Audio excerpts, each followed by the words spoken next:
Başımın içinde. Gelmedi.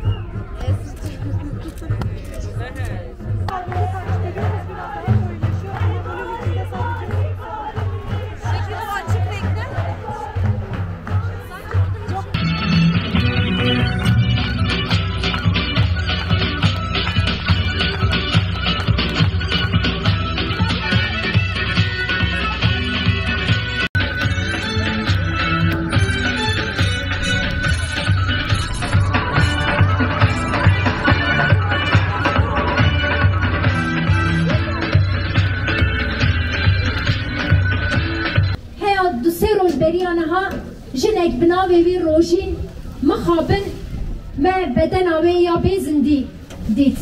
Mixabin dîsa zarokekê Amedî narîn hedef girtin wekî hişmendiya qirêj, hişmendiya desthilatdariya zilam hat qetil kirin.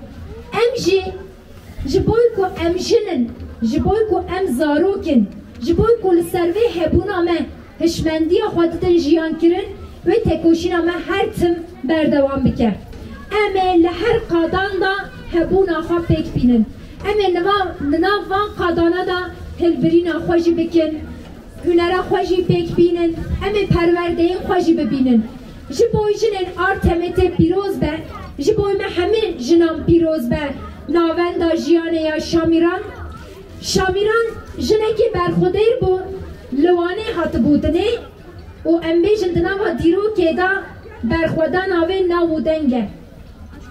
Demekî dirêj rêveberî kiriye, lê hatiye hedef bûye, dîsa desthilatdarî û hişmendiya zilam bûye hedefa wê û hatiye qetil kirin. Di nava çîroka wê da dibêje li hemberî desthilatdariya zilam bûye çûkekî spî û firîye çûye. Em jî dibî yani spî çûkekê spî tê wateya aşitiyê.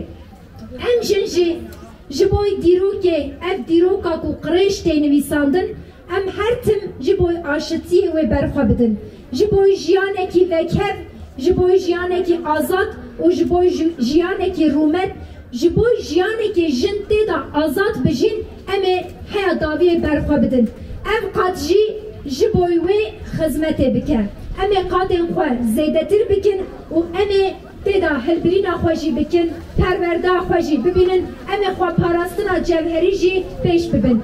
Ji me hemiyan ra ji bo jinên Artemetê re, ji bo jinên Wanê dîsa pîroz be, hîn dîsa bi xêr hatin ser seran ser çavan, jên jiyan azadî, jên jiyan azadî.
Yan tarafa geçecekler. Hemen arkada.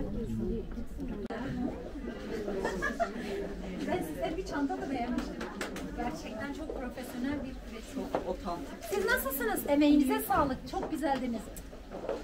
Ama sizin fistanlarınız hazırlanıyor. Emeğinize sağlık. Annelerden iziniz çok güzel. Gel gel. Emeğinize sağlık. Güzel oynadınız. Bana personel öğretsenize. Şabacık da tamam. Dayan aslan. Biraz bir de bu hava inşallah.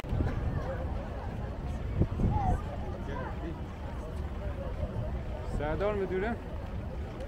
Müdür eyleme.